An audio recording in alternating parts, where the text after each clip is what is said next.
And welcome back to the Your Last Resort podcast with your host, Brandon Lejean, a.k.a. The Shoe Comic. Guys, I am on the struggle bus this morning. I'm hungover. It's a Sunday. We're here. Episode 56. My guest this week is comedian Adam Chong. He has a podcast, Hadu Lamsi. Is that how you say it? Hadu Lamsi. Hadu Lamsi. Dude, Like that? yeah, I like that. That's Okay. perfect, All bro. right, cool. I was going to ask you how to say it, and I was like, I should definitely just guess and see Dude, if I'm anywhere close to Dude, getting that's my this right. favorite. That's my favorite thing about my podcast is fucking getting the guest to try and like pronounce it. Yeah. It's like Hadu Lamsi and shit. It's literally just a You could make word. a clip off that like every week, unless you're someone who knows how to say it. Bro, honestly, I know. And Viet was on it, and he just said it perfectly. That's so funny. That's perfect. Yeah, right? He's like, "Is this Vietnamese, man? What the hell is this Vietnamese? It sounds like Vietnamese word." Nah, dude. Because I saw you at a mic, and I remember I was like, dude, I have to ask you, what does your podcast mean? Like, what does the word stand for? And it means nothing, right? You It said means it just nothing. Yeah, I've been saying it since I was like a kid with like different groups of homies. Okay. Started it with my cousin who actually lives on the same street as you, Berry Oh, Street. word? That's Just weird, literally yeah. 2 miles away. Yeah. Oh, okay, yeah. Like up there, up yeah. it. Yeah, that's where my grandma lives. So Oh, I know for real? exactly where you're talking Founders Park. about. bro. Oh, yeah, dude. I mean, Yeah, just yeah. growing up in Brea, I know exactly where that is. I know Dude, people. we lived like the same childhood. I was That's thinking so about funny. this. Like you were born in 96, right? 97. 97. Yeah. Okay, dude, I relate to, you know what I mean? Just like Yeah. coming to your house, like your parents are nice and chill. Yeah. Like you grew up playing sports. We grew up in like North Orange County. We probably had Yeah. so many, like did the same shit like growing No, up. yeah, you know? well, 'cause going to Brea Mall being mall rats and Dude, shit. I was I bought this hat at the Brea Mall yesterday. So like and here's the funniest part that you say that, bro, is I went into the mall and I was like I should find a map. And then I was like, nah, bro, I know where everything. I know this place. Like I Like went the in back a of your side. hand. I went in the side less busy entrance. I went into Lids. I got my hat and I got the fuck out of there. Yeah. I didn't go look at Lush. I didn't wait in line here. Like I know that mall, dude. Dude, that mall, like the Zoomies and the Victoria's Secrets right there bro, when you're little yeah. kids and getting the Cinnabon. And Dude, you know what was sick is, and it like alternates different brands, but the food, the food court, and then to the right of it is that skate shop. It used to be independent, and then now I don't know what. There's still a skate shop in there, 100%, but it's like every 6 months it's a new skate shop. Dude, literally back to school shopping, I would always go there when I was a kid in high school. It used to be like Program and used to be like something like that. 'Cause I grew up skating and I always loved that shit. And yeah, dude, you're so right. It would always be a skate shop, but it would always be like fucking failing. For real, dude, it always fails. It's so funny. Like I have a shirt from one of them was called Downtown. Downtown, yeah. And my friend worked there. Yeah, bro, I still have a shirt from there that I like occasionally wear. Yeah, and I'm like, this is like an artifact, like an ancient artifact of what used to be in the Brea Mall. Dude, Downtown. No, yeah, my best friend Dietrich, he worked there for like 2-3 years, and he was like the main like sales guy and got us a bunch of shirts because Downtown was like popping in high school. Yeah. No, it was super. And like, bro, I remember they used to have like they would hire a live DJ to play in there and shit. What the fuck? Like one time I went in, like there was a guy spitting records. It's definitely why they went out of business. Yeah, like they have to pay the fucking DJ fee. Yeah, they're like, hey, we didn't sell enough shirts to make any money to pay our DJ. Like we're more in debt than we were yesterday. Like this priorities, man. Priorities. Exactly, dude. And dude. The Brea Mall. So you were a skater growing up? I skated. Yeah. I skated in, like, too. Were you? And stuff, I skated from like 7th grade till 9th grade, like a 7th solid 2 years. Were you good? Same. I wasn't that good. I was never terrible. that good. Dog, I rode with this like skate crew, and like one of the kids still skates, and like he's a good skater, and like I mean, I'm so lucky that the skate park's right here in this park. Yeah, I grew so up like it was it was funny when I was at like there was a certain age that I wasn't allowed to go there till I got old enough because like the like rumor around Brea is like you send your kids there, they'll be on drugs in an hour. No, seriously, like, no, dude. Like my mom and dad were always like, "Go there, but don't do drugs." I'm like, "Mom, I'm 12." Like, okay. Those are all my homies from fucking Valencia High School, fucking coming over. That's so smoking funny. Brea Park out, dude. But dude, I was like the skate park, like the skate corridor around when we'd go. You know, we'd hit like stairs and gaps. Yeah. Bro, what was the highest amount of stairs that you could ollie? Bro, this is what I was getting to.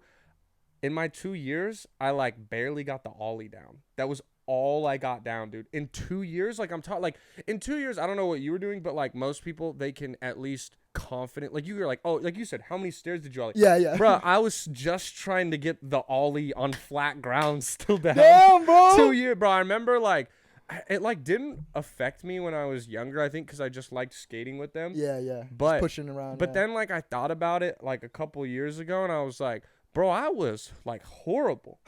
Like that's so bad. Like 6-year-olds pick up a skateboard and learn to ollie in a couple weeks. It's like fucked. It took me years like to get it down. I don't know. You don't have the skater's body though, bro. Nah, you're I'm a little tall. Huge, yeah. Bro. There's some tall skaters, but those fools are like so lanky and they're so flexible.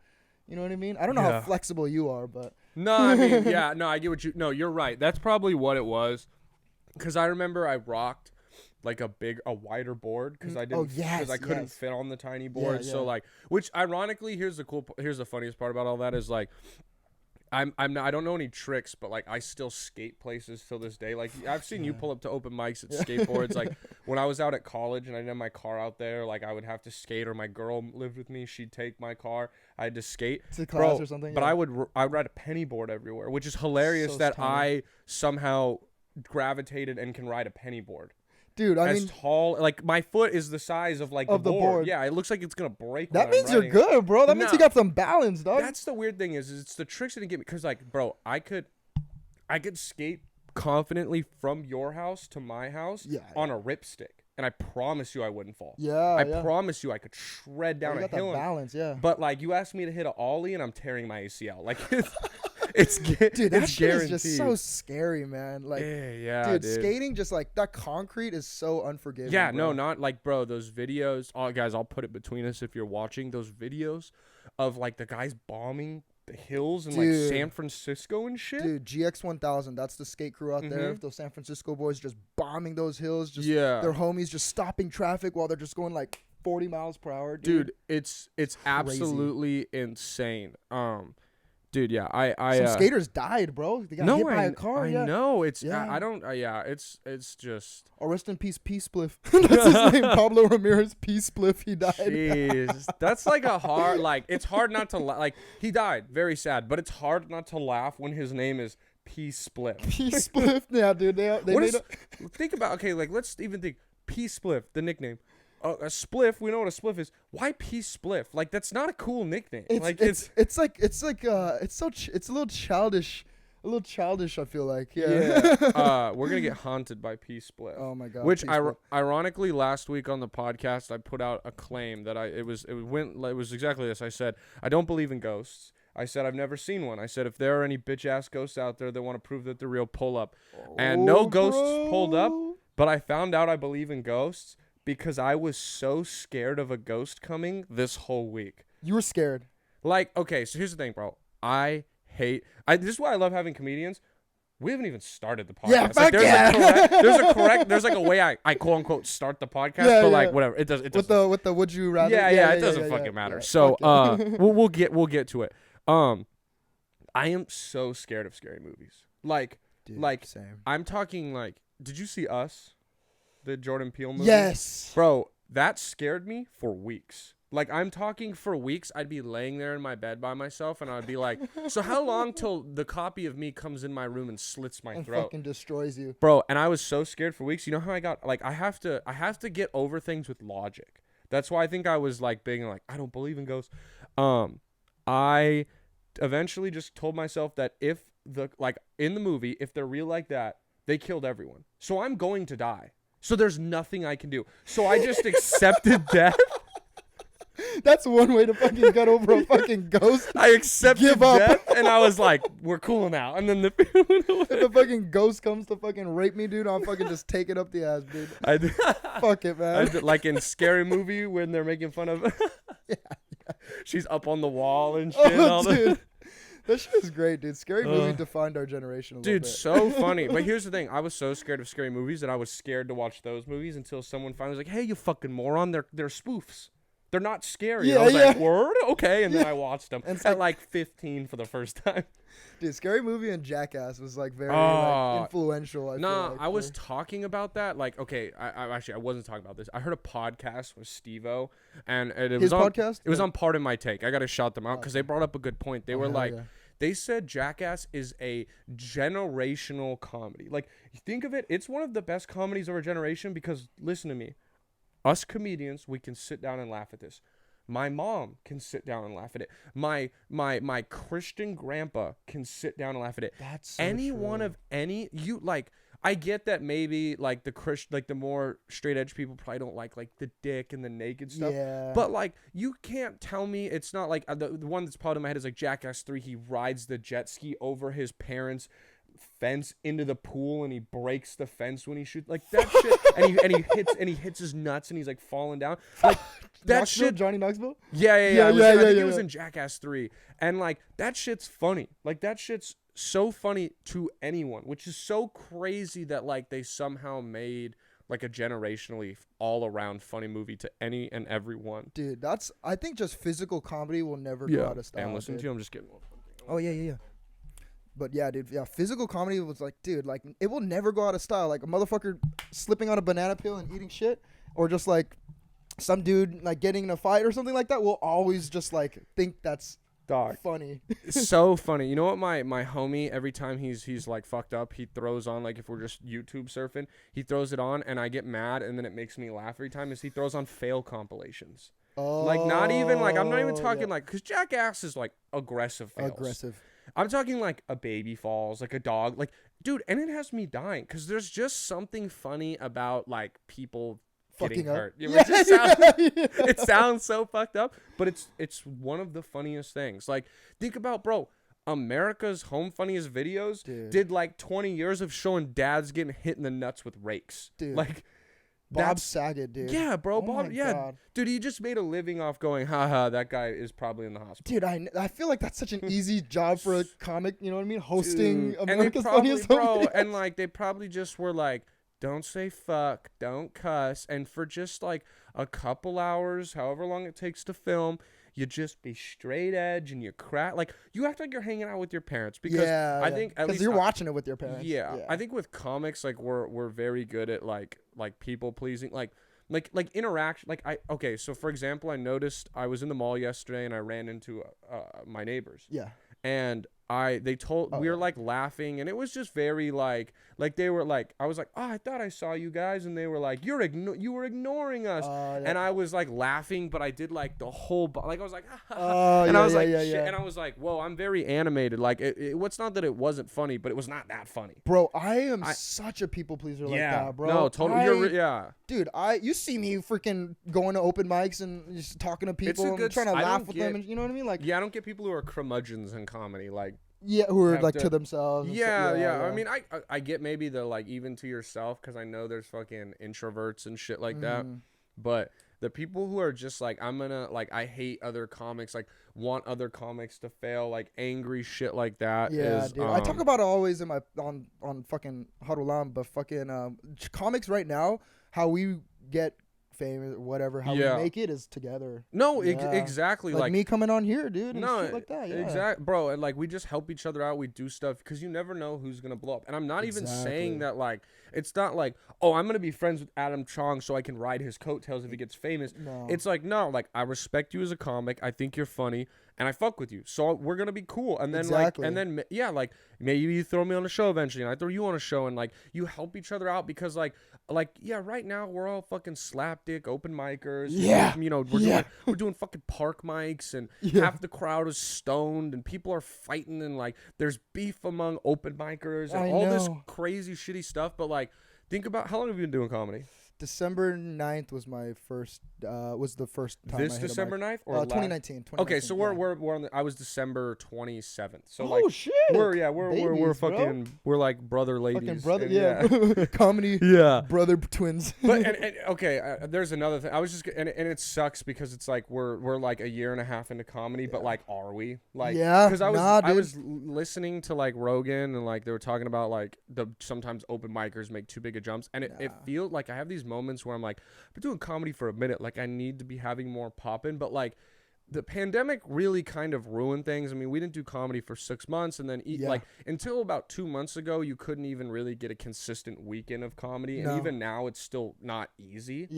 Like it sucks because like we're 4 months in, like it's not like anyone had any expectations or like, and if things continue like, and we kept going out like we were at a year, we're probably way farther ahead than we truly were at a, you know, quote unquote year and a half or something. Yeah. That we have, but it just kind of sucks because it's like, obviously the longer you get in comedy, the longer people are like, how long you been doing comedy? And if you're like, oh, 6 months and you had a good set, people are like, whoa, you're like 2 years, are like, oh, you could have done better. Yeah. And so that kind of fucking sucks because like, but again, it's like, who am what? Oh, I want to impress that open micer that also asked me how long I've been doing comedy. I don't know. So I've been going to LA a lot. Yeah. And dude, it's really like that. Like sometimes it's like Eric Escobar told us. Yeah, I love that guy. He was talking. He was like, dude, like it's hard to develop more than 5 minutes of material in LA.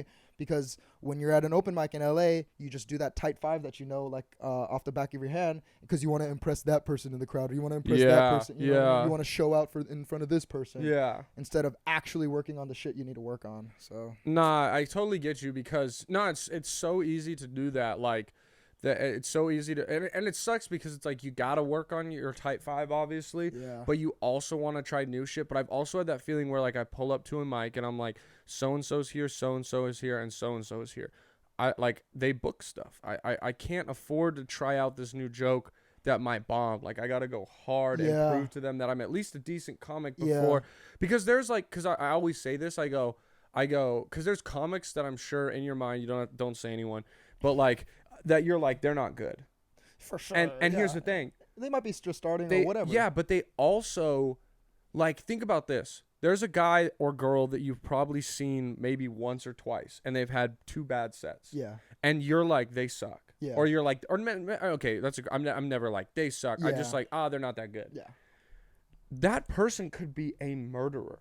Yeah. Because think about it. Like, we're decent comics. Like, we're competent comics, me and you.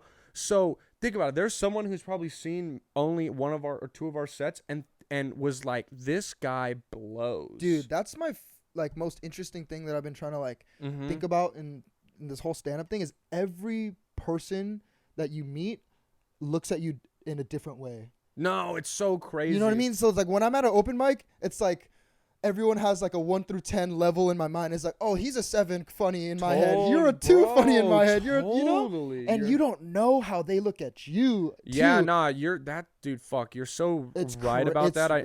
Because I was thinking that because I was like, because it's funny because there's like as you go to certain mics, you know, like this group is at this mic. Yeah. And there's certain groups that it's like, I'm trying to say this in like the least douchey way, but there's groups that I know that if I go to, I'm like, they all think I'm hilarious and I can murder at this mic. And it's and that's the thing is I think I have like good material. I think I'm funny, and it's not saying that like I've murdered at shows where it's like not that, it's just random people, you know. But it there's like a group, you know, where it's like you're like, oh, these guys all know me, they all respect me, like you get that laugh boost. It's like AJ's mic, honestly. Yeah, no, like totally. a homie mic. Yeah, or like Geno's is another good, or like for a while it was like Signal Hill. Yeah. Because I knew all those guys, and like they just like they just would like, dude, I would get it's like a little fraternity of like bros that are laughing at her. Exactly. Shit. Yeah, and they would say like it's always weird when you get compliments from comedians, I think. Oh, really? You're not just, I don't know. I don't think I'm good at taking compliments. I think we are all pretty shitty at taking compliments. Fair enough. We're all like, we're as comics, like the cliche, like there's always something off about all of us in different ways. I think stand-up is like, you're at 100, you feel hella good, or you feel like shit, and I feel like that's like in a lot of aspects of like my life for sure. No, totally. Okay, real quick, because I lost my train of thought, and I was gonna say the thing about how like you're like, oh, I bomb in front of some people. That's why going up every night, I realized is like why I gotta get back to that, going up every night, because it's so important. Because like, yeah, maybe you saw me bomb Tuesday and you're like, whoa, never seen Brandon Lejeune before, but that wasn't that funny. But then I come out Wednesday night and you see me again and now I'm funny. You're like, oh, he had a bad set. Yeah. It's, you gotta like put in the reps and earn yourself and all that. But like, dude, I don't think I've told you I'm moving to Texas. Dude, I fucking heard that. Yeah, in AJ's podcast. Yeah. Oh yeah. It's weird because it's, I was so sad. I was like, bro, I'm freaking I thought we were gonna have a blossoming friendship, and you're leaving us, bro. All right. So sad, dude. No, here's the thing, because fuck you, because that, okay, I'll explain why, and then the thing that's what made me so sad is like, because especially recently, is I finally feel like I have like a really good friend group in the comedy scene. Like the first you time with Galen and then like Dom, those guys are my yeah, buddies, and boys, like I kind of befriended them, like really, like Galen for some reason was just like really nice to me. My first mic, and then we hit it off. Your first mic, he was like, he just is good at networking, and it was probably more. He was just like, oh, you got an Instagram, or maybe he just thought I had something, or I don't know, but he was cool, and then like he's taking me under his wing. Like, dude, I'm doing a road gig with him in May in Fresno. Like, really? I'm opening or I'm featuring for him, and Dom's opening, and it's just us three. We're doing a spot. Fresno, they're putting us up in a hotel. That is so dude sick. I'm so like, that's literally the dream. No, exactly. That's it's the dream, bro. It's my first road gig, and like I probably don't deserve. Like, it's not like I didn't get it. It's homie that he helped it out. No, thank you, Matt. But dude, it sucks because like now the second time around is I became friends with like you, AJ. Like I hang out with AJ outside of like comedy. Hell like yeah, I'd hang out with you. Like I'd hang out with all like you, Viet, David, like all those guys. I love them, and that's the most bummer part about leaving, is that I'm like, fuck, man, like I made this group of friends that I now have to leave. But the reason why I'm leaving is Galen hit me up a couple months ago and was like, we should move to Texas. And I was like, what the fuck are you talking about? And he was like, bro, like a bunch of people are moving there.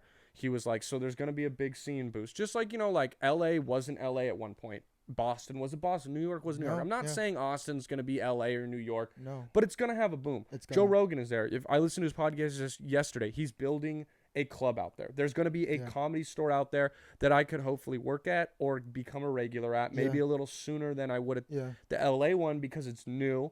It's a new pop and scene for me to hop on. There's so many. It's a market that's going to be oversaturated like LA eventually. Yeah. But I'm going in June. Yeah. And I'm going to hopefully be able to establish myself there before it becomes saturated and maybe have a little bit of a head start. And I know it's a big what if. Damn, bro. It's exciting, bro. I got some shivers for you right now, bro. I appreciate it, bro. I'm scared for you, but I'm happy for you. And here's the reason, like, because I was scared and I was like, nah, like, I got a good job, like this and that. And then Galen goes, you are 23 and you already graduated college. He goes, you've done all the hard stuff. He goes, and my mom and, like, people told me this. They were like, if you went out there for, like, the plan is, like, we would, like, I'm going at least 2 years because, like, my girl's going to finish school up out there and stuff. Okay. And, like, that's the plan. And, like, realistically, I would like to go out there. Erica's going to move with you. Yeah. Okay. Crush it. Nice. No, exactly. That's yeah. good. So it's going to be me, Galen, and Erica. We're getting a 3-bedroom. Because we're going to do an extra bedroom, studio in the extra bedroom, and a place for, like, because we want like and stuff, and you guys to crash. Like, if you and AJ and David were like, yo, we want to get in a new scene, and we're like, and you wait a little, we got a few, because we're gonna start doing shows at bars. Like, we're gonna be up 7 days a week, multiple times. Like, we're gonna be grinding out there. So like, you guys are like, we're like, hey, yeah, come out like, May 10th through the 13th. We got 2 shows we can put you on. We'll hit like 12 open mics. We'll go party in downtown Austin, and like people just visit, and then you do our podcast. Like, I do a podcast with like you and David and AJ, and then I have episodes banked and vaulted, and like if you want to have us on, you can just use our studio type thing. Oh, like, I know. Business trip, baby. No, exactly. Literally. So it'll be fun to have people. Okay, I'm kind of excited now. No, yeah. Just kidding. But like, I want everyone to visit, and I'll be back, and when I'm back, like, I'll be hitting you guys like, hey, you guys got any shows you can put me on? You got any mics? Like, good thing, like anything like that, hitting people up. But it's just like, even if I went out there and let's say I'd start doing it and I'm like, I hate comedy, I don't want to do it anymore, or like I'm not funny, this isn't gonna or something happens like that. Yeah. So what? I went and lived in Austin for 2 years, dog. My boss is letting me keep my job because I work from a computer, so I don't have to get a new job. Like, everything really worked out amazing, bro. And so it's scary to leave, like, to take a big jump with like my career like this, to leave family and friends and all that. But like I said, worst case, it just 2 fun years in Austin. Like, it could be worse. That's why I like you, because, bro, it's so hard to leave Orange County. Mm-hmm. Yeah, dude. Like, just thinking of our friends, bro. Our friends are never gonna leave Brea and Placentia. Totally, bro. Like, I have a group of like 10. Like, I have a weirdly large group of like close homies, like 10 of us. Yeah. And like, at least 8 or 7 of them will stay in the Orange County area. For maybe sure, I mean maybe yeah. IE because it's the problem with Orange County is it's so expensive now. It's so expensive. Yeah, our parents got so lucky. Bought in early. For real, for real. Our parents got lucky, man. Yeah. Yeah. No, dude, but dude, yeah, Orange County, it's so comfortable. You know what I mean? You can get gas, you can get food, you can get everything of your favorite thing within 5-mile radius. No, yeah, It's dude, so and fucked. the beach and the mountains and Yeah. and there's malls and movie theaters and dude, like a day like today, the weather's fucking beautiful out. It's Yeah. nice out. Like, you know, in Austin, like I checked the weather in Austin today and it's like 80, but there's a thunderstorm because Oh, it's what the fuck? South. So Okay. like, yeah. and that's the thing too is why I think I'm not as scared as I lived in Kentucky. Like I lived in Kentucky for 2 years and I didn't live like in Austin's or Kentucky's version of Austin. I lived in a 2 hours from the nearest big city and airport, an hour from any other city out, like any other, like we had 12,000 people in our city, which is not even the size of Brea. What the fuck? Wait, what school is this? Murray State, where John Morant, you know who John Morant is in the NBA? Yeah. I watched him. He would like I'd be like, that's John Morant in the cafeteria, like. So like That's dope. And you play football there. I played football, yeah, and then I got to I got to watch John Morant's 2 college years. Dude, that's so sick. Dude, I got like He's a star, bro. No, exactly, and I got like I'm a big sports guy, and when I pick my team, I'm one of those fucking assholes, and I'm like, I can't wear another team's Of hat. course, bro. Of course. Yeah, I'd rather burn my body before I put on a freaking like Manchester United jersey. Exactly. Like, exactly. And but it's cool because I have a John Morant Murray State jersey, and like no one can call me a bandwagon or anything because I'm like, dude, I knew about John Morant before you even knew who the fuck John Morant was. But it was crazy. Like I remember we had like he was a popular kid, huh? Dude, so bro, he would have like when he would come to parties and shit, just women flocking. Like it was like, dude, no, it was like he would come in. And he'd have like his little crew with him, like 4 or 5 people follow him in, and, you know, like bro, like the part, it was like the record scratch, and like people would turn in, and like, you know, you had the one guy who wasn't friends with him, but was like, Joe, what's up, man? Thanks for coming through to my party. And he was like, yeah, man, like he was very nice, like, appreciate you, what's up, man? Thank you, no, and he would just party, and then like people would flock around him, and then you kind of see he'd get a little cornered, and then he'd disappear and he'd be gone, and you just wouldn't see him again. Like for a couple, it was cool, dude. Like that's good. He did it good. They had to give him like rides to class because it was like getting to the point where people were like, Jaw, take a picture with me. Like, Jaw, can I get your autograph? Yeah, like, it makes sense. 12,000 people in the goddamn town. Exactly. So, yeah. And like, bro, here's the thing. We had a really nice basketball arena. It sat, I think, 6,000. Every game sells out in Murray, Kentucky. Not football though. They don't give a fuck about football. Really? Except You're in Kentucky. Shout out. No, Kentucky's basketball, bro. That's right. And you Kentucky, know, hey, North Carolina. Yeah. And shout out Murray State because they actually play in like 30 minutes for the OVC championship, first time in 20 years. Football or basketball? Football. Let's go, so and bro. I know your all boys. the guys. Yeah, so shout out my boys. Let's go, and all bro. that. But Murray State. Yeah. Let's fucking go, bro. Yeah, I was a big sports guy. I played sports a lot growing up too. So okay, yeah. That's why I felt like we have very similar upbringing. Because, I played Little League for 10 years straight. Yeah, like, bro. Yeah, you know, I played so much baseball and then obviously football growing up, and I played basketball. I never got into soccer. I'm not good with my feet. Just the concept of team sports has definitely like made me like such a like it really shaped me a lot. You know what I mean? Oh, totally, like, totally. Knowing how to operate within a pack of boys. Mm-hmm.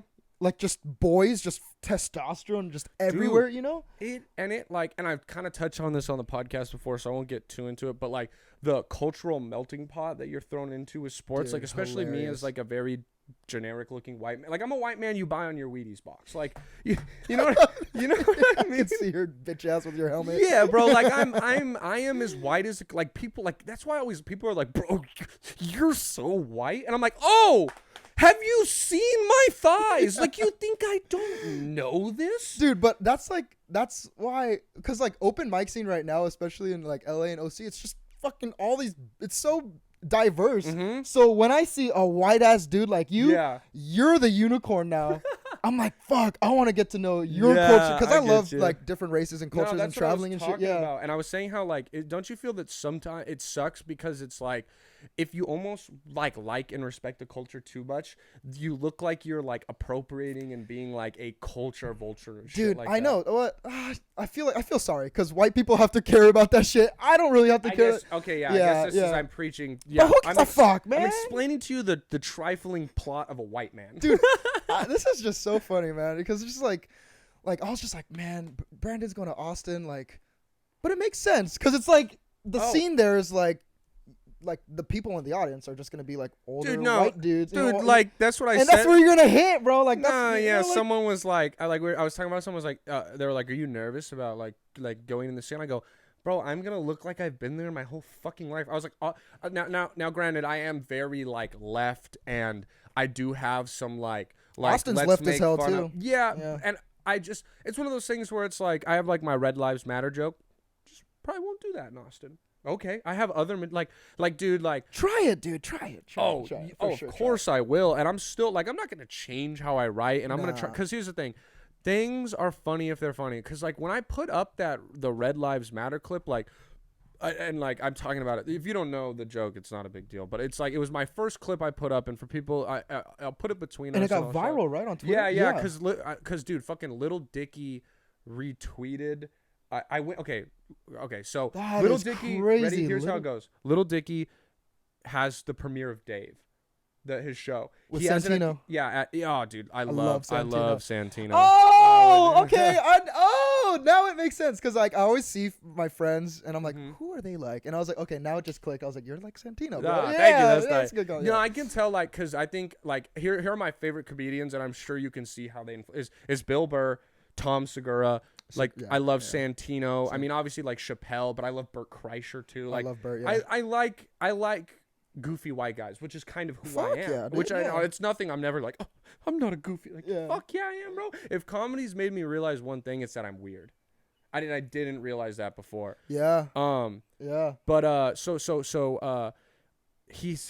Dave is premiering and he tweets out, "Hey guys, I'm having a premiere at the Actors Screening Guild of America, the one on fucking Sunset, you know?" Yeah. And he goes, "I have 50 free tickets to give to fans. Enter to win." And I enter and won. So I got to go see it, bro. And listen, the first episode at the Actors Screening. We saw the second and fourth episode. I don't know why, but that's what he did. Interesting. Okay, so I win. And you got to understand, I am a huge Little Dicky fan. I have a Little Dicky jersey, like his merch. I bought it for like a festival one time. Bro, when you see a white boy doing his thing and he's got flow like that, you gotta support. He's funny, bro. And he's I think hilarious. like, cause I liked him before I got into comedy, and it made me realize, like, dude, I used to got him all over the place, but I'm keeping track of my train of thoughts. Course, yeah. I used to rap. I made rap music. Do you have your phone? Yeah. Do you have SoundCloud?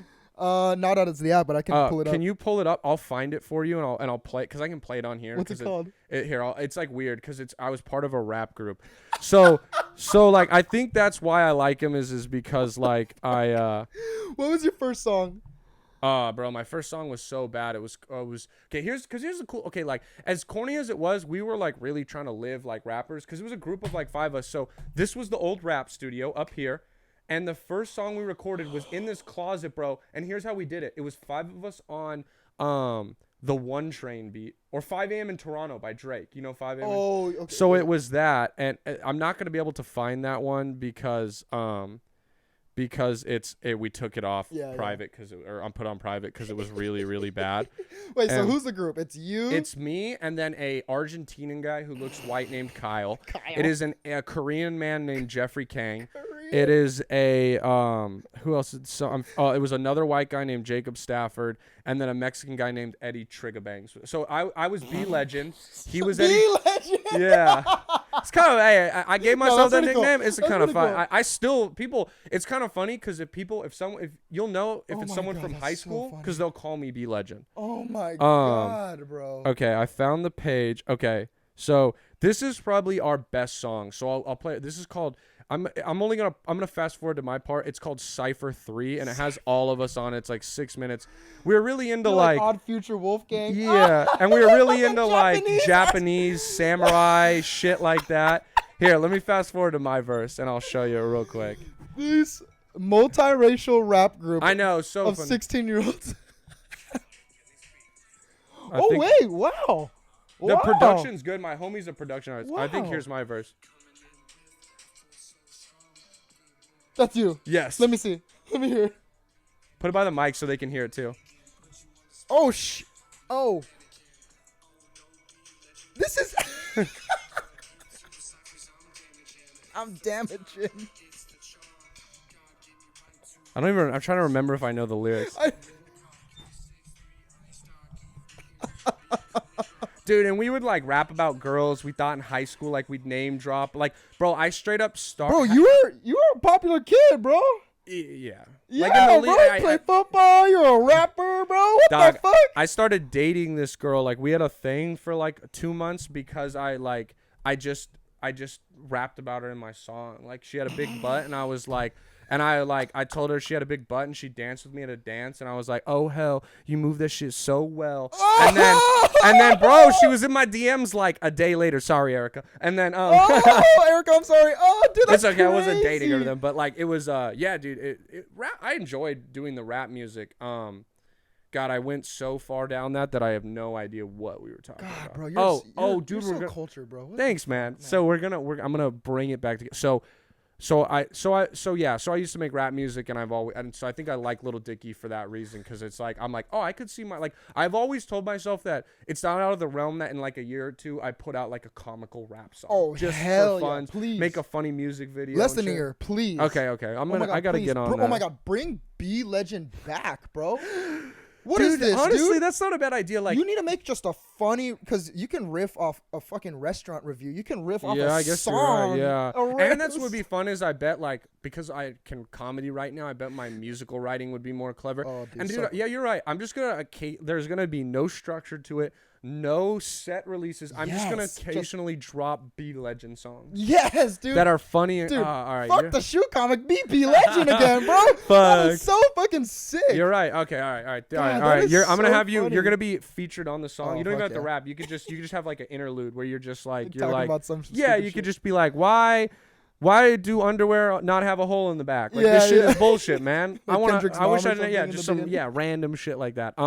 So I win tickets to go to this Actors Guild of America. Yeah. I show up in a Lil Dicky jersey, dog. People are there in Met Gala like tuxedos. It is the Actors Guild of America. That's what I was gonna say. I thought you were gonna say. Dog, like, I am people in a rocking like tux. these like khaki shorts with a jersey. Erica is wearing jean shorts, shorts. So we are like not dressed for this occasion. But you got the merch on, baby. And so like, bro, and like I'm telling you, like I see Santino. I didn't get to talk to him. Oh, you saw him. Like he pulled up. They dropped him off at the front. He got out of his like car and like someone and like with his wife, and then he like immediately was in there. People taking pictures. What's his wife look like? She was just like a pretty blonde woman. Like she wasn't really. She wasn't like anything crazy. Really? Like but she wasn't ugly, man. Because he always talks. I always listen to him on Bad Friends. He always says, very- "My oh, old you listen to bag, Bad my Friends? old bag." Fuck I've listened to every episode. Every episode. My girl is yeah. like she is like merch from it. I got her No for Christmas. way. They are custom slides that like this place does custom shoes, and they painted the Bad Friends logo. It was before they had merch. Like remember when they didn't make merch Your for girl? a year? Yeah. I just got her it for Christmas. Was like made shoes. She loves Rudy, huh? She loves Bobby Lee. She'll listen to like Tiger Belly. Tiger Belly. She also likes listens Kalila to too. Whiskey Ginger. She loves That's Andrew cool, and Bobby. man. It's cool that she's like into the comedy world. Dude, somewhat. I was gonna cry when you fucking said that your girl fucking listens to your sets. Dude, every set, bro. I'm gonna cry. Dude, that is like That's so beautiful. dog. Like I went out like That's so beautiful. no, right? The other day I didn't send her my set, and I called her. I was like, "What's up?" And she goes, "You haven't sent me your set yet." And I was like, "Whoa, like that's so like you're so." If you were a comic babe, I wouldn't listen to all your sets. I want a girlfriend.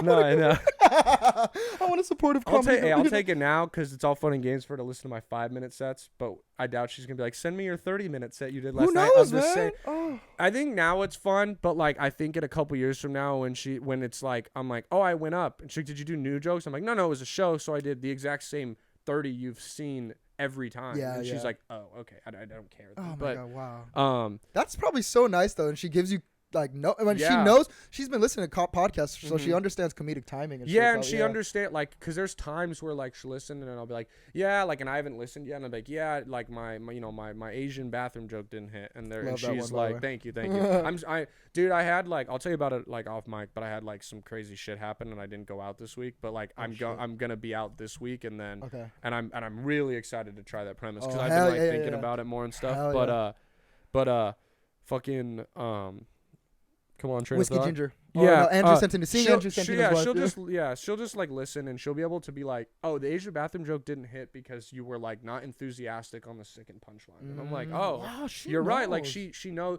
because I think she like, I mean, comedy's not hard to understand. Like I mean, something's funny or it's not. Yeah. And so I think she's able to just kind of notice when like it sounds off from me, because she knows how it's like supposed to sound. Yeah, she's heard you kill it with those jokes. Yeah, that's awesome, dude. Holy shit. So I go to this thing, bro. I mean, there's like Tyler the Creator was there because it's tacos in the show. Yeah, right? Tacos in the show. Yeah. So like Tyler the Creator was there.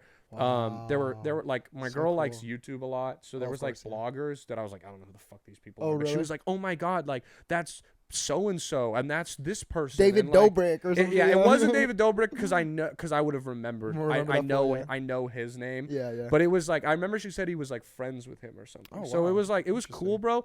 We see these 2 episodes, and he and it ends, and then everyone's kind of mingling, and then there's like a big like background like Dave on Hulu with him, and you take pictures, and he was taking pictures with like the cast, and then people started to line up, and I lined up first because I was like, we're comics, like there's nothing. This isn't, if he goes, I don't want to take pictures, that's not awkward for me, just okay. Yeah. So I line up, and like there's like only like one person in front of me, and he like takes a picture with them. And then like he's like I'm so sorry guys, like I do have to go, like, oh shit, okay. He's like I can't, he's like I have to go, I'm sorry. And he like looks over at the crowd, and I'm next in line with the jersey on, and like, dude, someone behind me is like, Dave, you gotta take a picture with him, he wore your jersey. Like, I don't even know this motherfucker, but like, bro, shout out, you got homies. Yeah. And he goes, okay, I'll take one with you, and he goes, and I'll take one group one with the rest of you, and then I really have to go. And what a nice guy. Yeah, no, bro. we were like, super oh yeah, nice. of course. So like, I got a sick picture. It's just me and him. We're like throwing up the little dick. So then I tweeted it. I tweeted it out, and like, and bro, I remember I was so mortified because I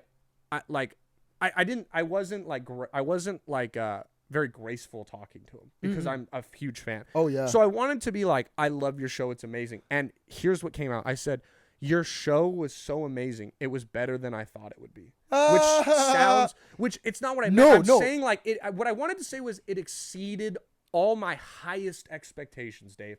But instead I gave him this backhanded and he was like, oh, thank you very much. I don't think he even thought about it. He probably wasn't even like really listening to but me. that's what everyone's been saying about that show. A lot better than expected. Dude, it was because amazing. They thought it would just be one season. Like, really? Like 2 weeks ago. Oh, okay. So it's so... I need to get on it. I only watched one episode. Bro, it's good and it's funny, and it's like there's kind of a storyline, but it's also very all over the place, which is cool. There's not like some just set driven thing. There's a lot of famous rappers in it. Yeah. The last episode's like fire. Like you'll love the last episode. He goes, do you want to act?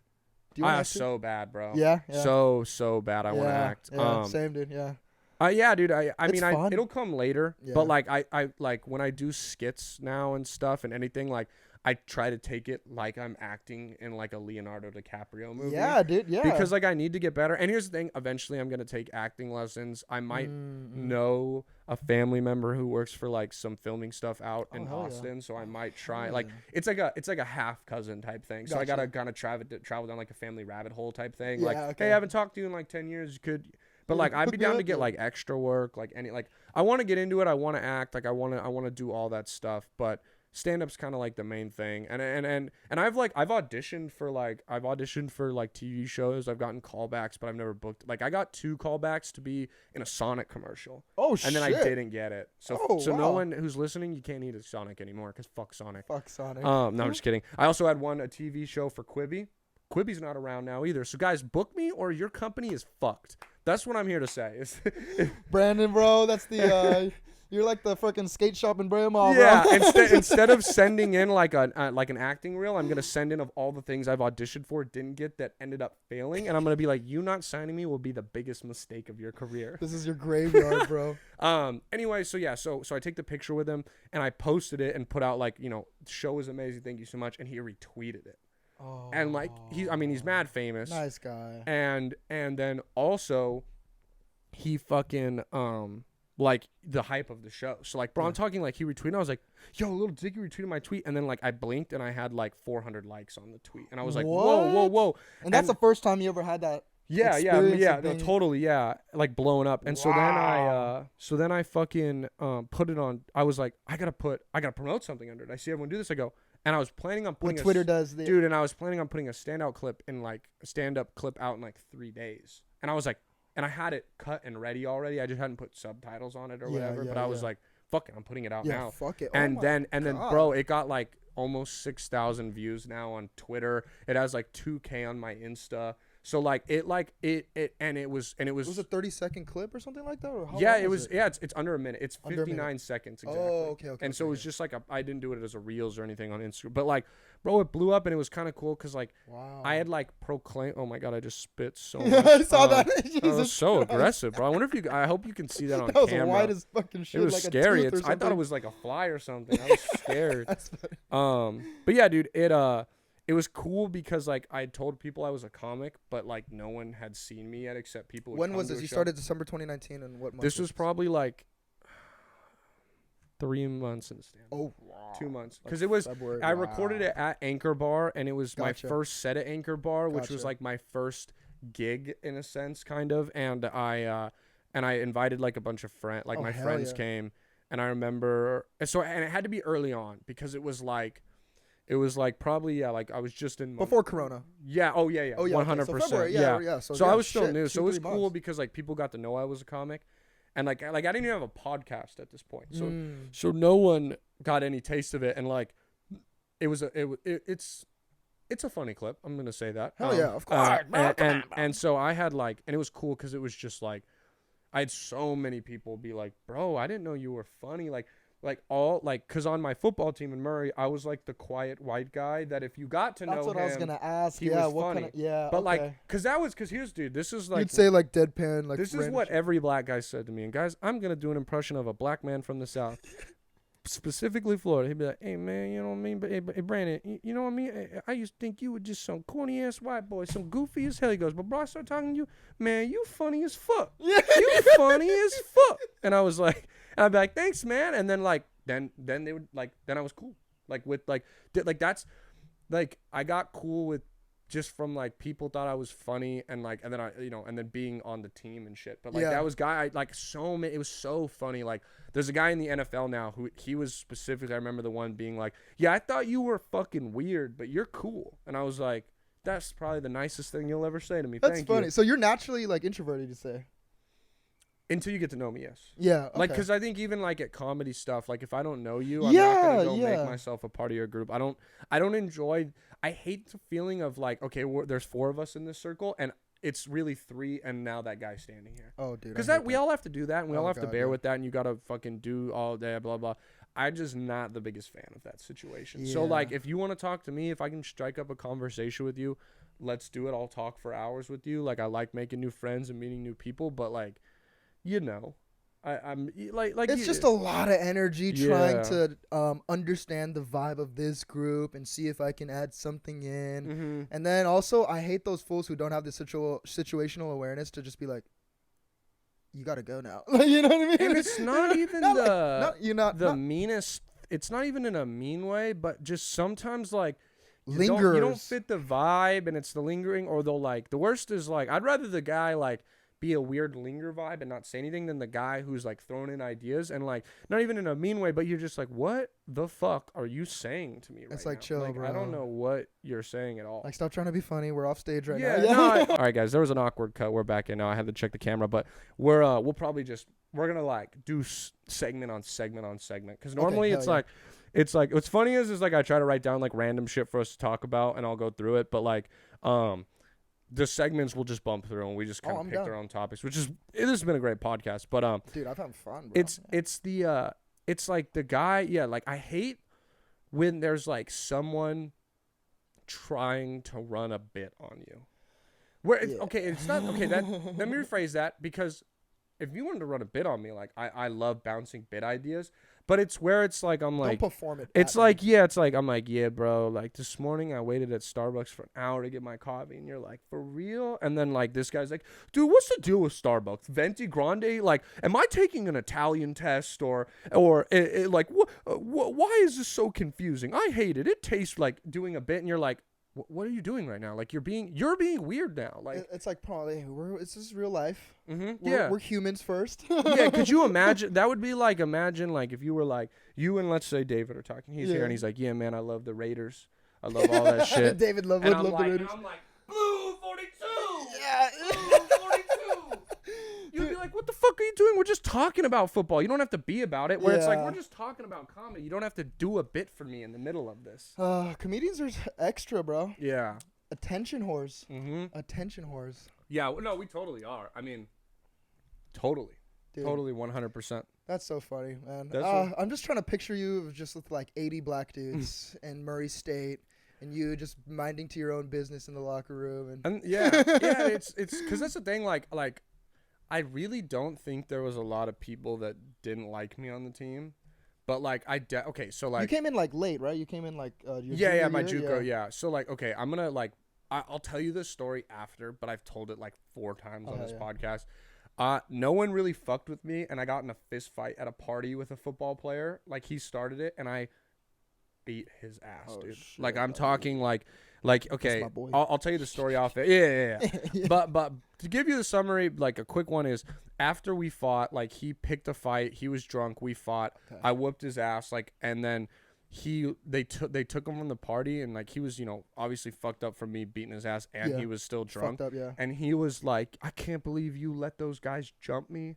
Like you let 2 or 3 dudes jump me, fuck you guys. And they were like, nah, bro, just Brandon. And he like destroyed his apartment in anger. What? And so then word spread, and like I came, it was the day before fall camp. I came to the locker room the next day, and when I opened the door and people saw me, the locker room stood still. And like some dude runs up to me, he's like, Brandon, you got fucking hands like that. I ain't know you was like that. And I was like, yeah, man. And then like, bro, like dudes were giving me nods, like, and like people were like, hey, bro, I am never gonna fuck with you again. I didn't know you could get down like that, son. And all of a sudden, like, cause dude, I'm telling you, before that day, I would have put my life savings. At least 10 people on that team didn't know my name. They were like, oh, I recognize that white guy. What's his name? Brendan? No, it's Brandon. He plays like that's so funny. And then everyone knew me. And like, dude, I'll tell you the full story as soon as we remember. Like, coaches were hyping me up and shit. Like, it was hilarious. All right, guys. So we're gonna start the podcast now. All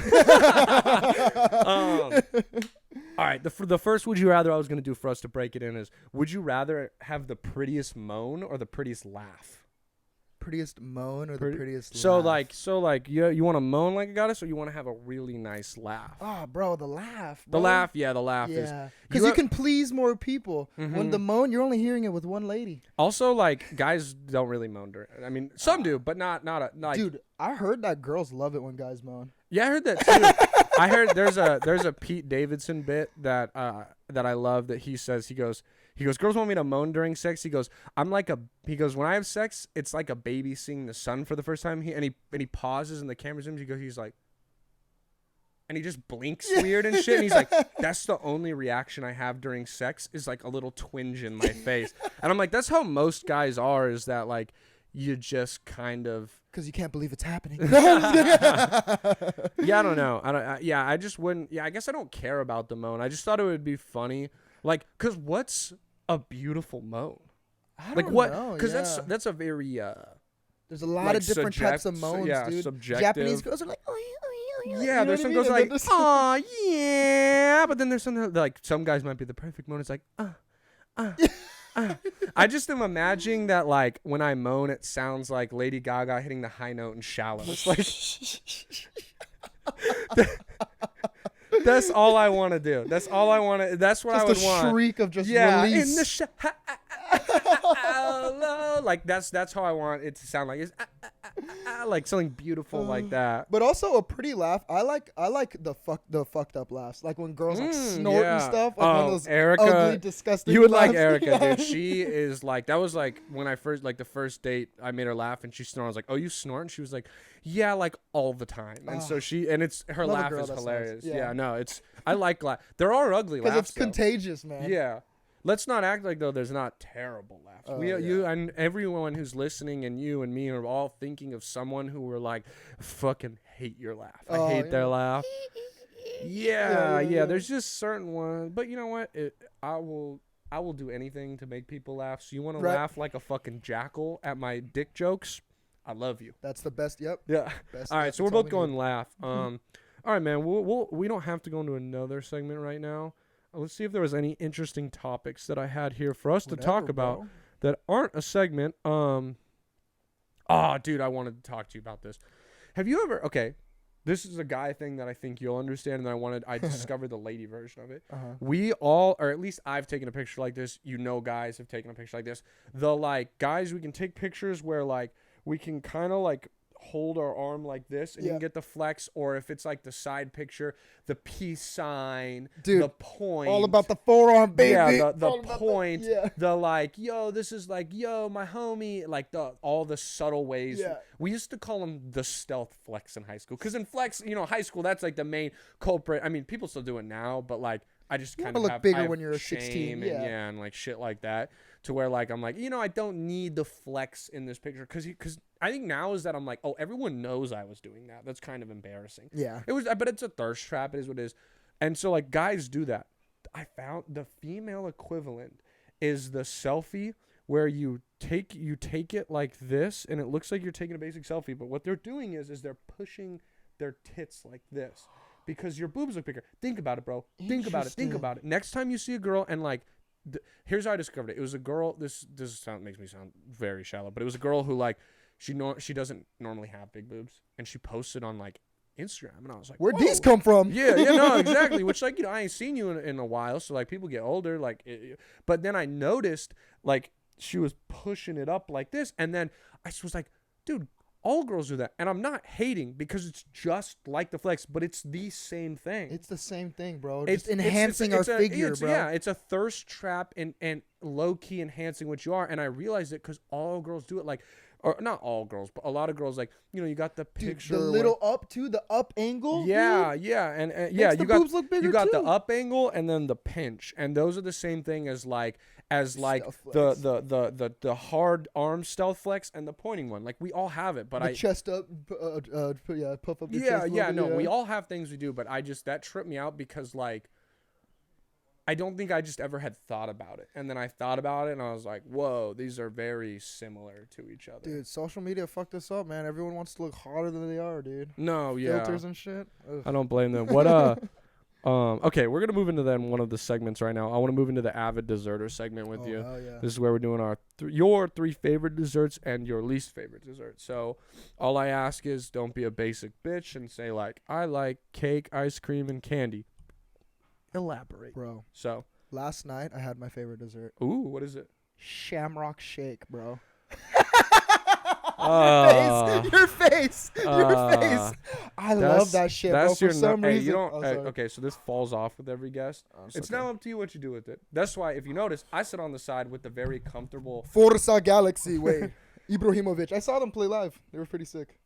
Who? Galaxy. Is this Galaxy? No, this is Murray State, bro. Oh shit, it's Murray State. The alma mater. Alma mater, motherfuckers. Yeah, sorry, I don't know how to make that mic stay. If you notice, I just get I have the poncho that doesn't move. You have the mic that moves. That's true. I give myself the nicer side. It's better for you to be comfortable, bro. I always pick the better shit. Nah, exactly. It's my podcast. I'm gonna sit where the fuck I want. Exactly. Bro. Fuck, dude. Okay. Yeah, dude, the Shamrock Shake. Okay. All right. A lot of people say it tastes like fucking toothpaste. I'm one of those people. Yes. Here's the thing. Mint flavored stuff as a sweet, I'm so against it. Really? Which is here's the thing. In the end, I'm gonna give you shit because it's fun, but whatever. Bro, give me shit. Give her the fuck you want. I didn't try a Shamrock Shake until probably 16. Not good, bro. You don't like that shit? No, I don't like the mint. Like, just mint doesn't do it for me. Dude, I love artificial flavors, though. I'm such a fucking... Bro, you're going to sit here. Anyone want to sit here and tell me that a banana is better than a banana smoothie? Oh, yeah. You can suck me off if you think honest. that. Yeah, dude, because it's an artificial banana flavor. That's the flavor I want. A banana itself is cool. Dude, but the not artificial, even... bro, that hits all the weird triggers of dopamine, dude, all that shit they got in there, dude. Yeah. Because my second favorite dessert, I love that blue raspberry icy. Ooh, okay. With some nerds in it from Sonic. Oh, okay. I do the Sonic, as much as I was like, fuck Sonic earlier. Their food, I would judge you. I judge the food. The food's a little like, but dessert, though. The dessert, fire. Exactly. I mean, from the slushies to the whatever they call their like McFlurry shit. I forget what they call it, but like Sonic Blasts. There you go, the blasts. Yeah, everyone has their like different phrases.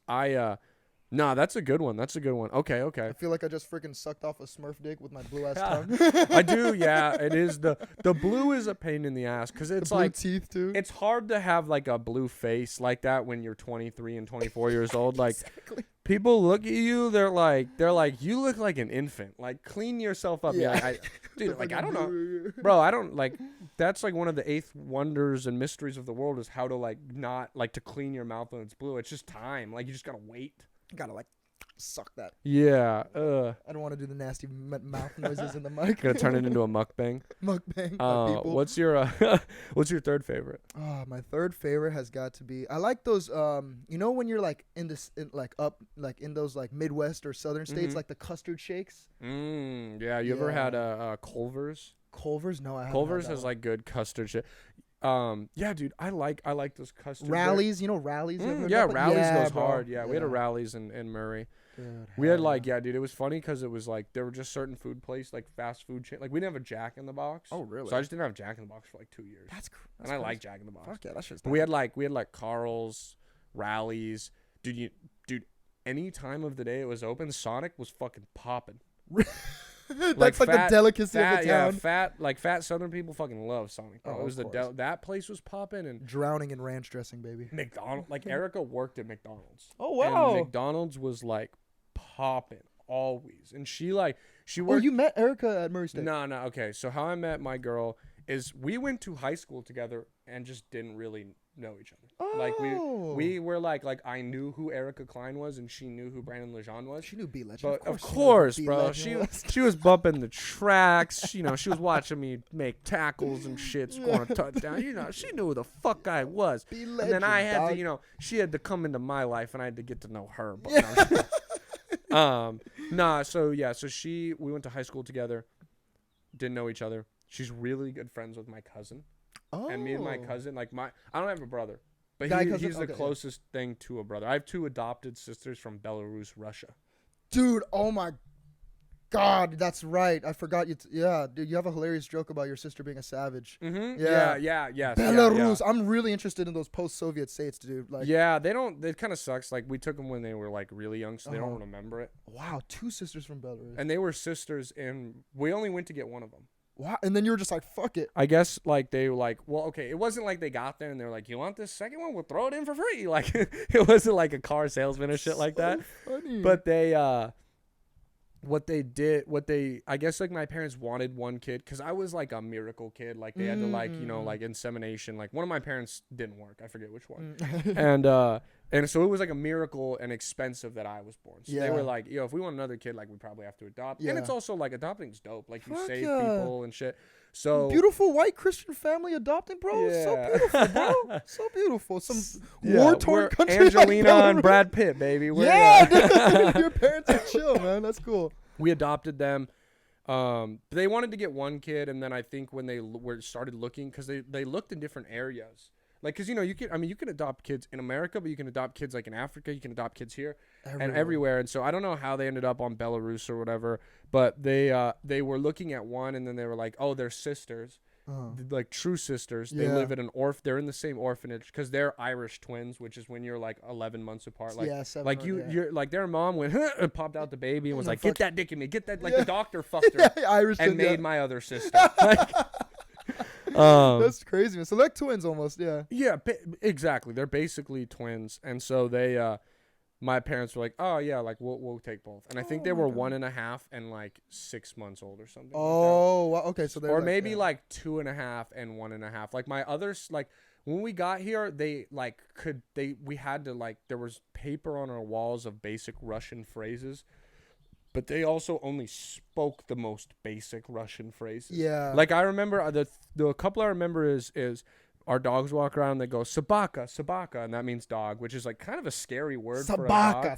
Dude, this it's is fun though because when I play like Call of Duty and the Russian dogs come, he'll be like, kill him, sabaka, and I'll be like, he's saying dog. Like I know what he's saying. Like I get you, Richtofen. Like, dude, don't you love that? Yeah. But and then Niet was no, because my mom would go like whatever it was nap time in Russian, she'd be like nap time, and they would go Niet, Niet, Niet, Niet, Niet, Niet, Niet. And how old are they? How old were you when I was 5.5. Oh, okay, gotcha. I remember. So you totally remember just. No, yeah, I remember like my parents, because dude, like when they went to Belarus is an all right country now. Yeah. It was a shithole when they went. Like, well, there's war going on, right? Yeah, no, I mean by then it was done, but it was so impoverished, and it's just technically from Russia, in fallout radius of Chernobyl. Yes. And so that and like they told my mom, they like when they got there, and my parents, they were like, yeah, basically, you are doing a really good thing, because their chances are to get lucky and marry someone rich or become a prostitute. That's basically what women do here. So and then I guess in like 2011, they found some like mineral in there. So like a mineral that I'm like, you would be like, what?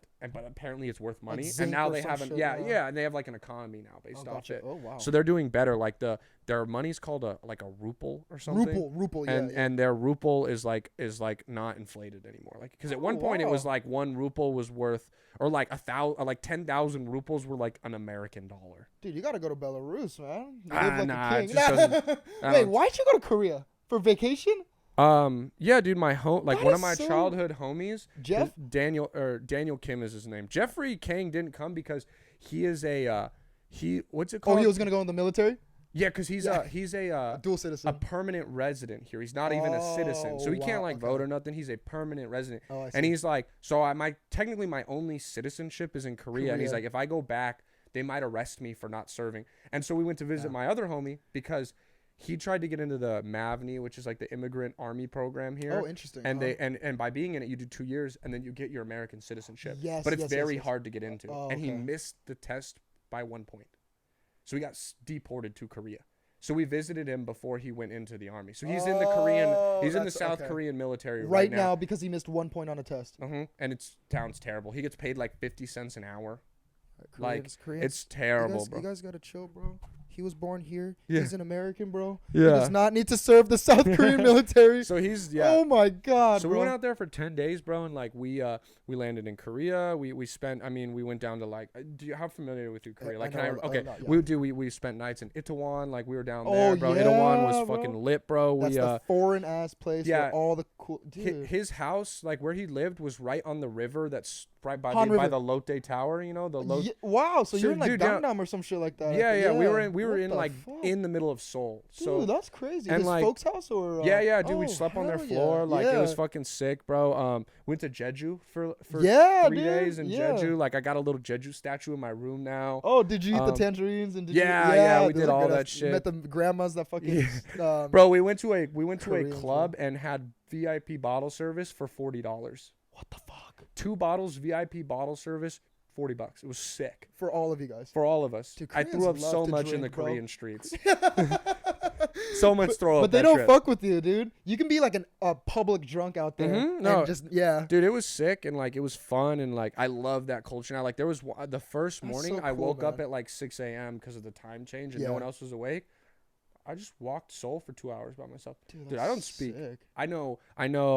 What is it? Kamsahamnida is thank you, right? Kamsahamnida. And then I know what's bye again? Annyeonghaseyo, right? Annyeonghaseyo is hello. Yeah. Oh, okay. I couldn't say annyeonghaseyo for the longest time, so I would go, you know what I'm saying, yo? But I would say like, you know what I'm saying, yo? And they go annyeonghaseyo, because wait, you know what I'm saying? Which probably sounded like me going, heh, and they were like, what? And I was like, heh.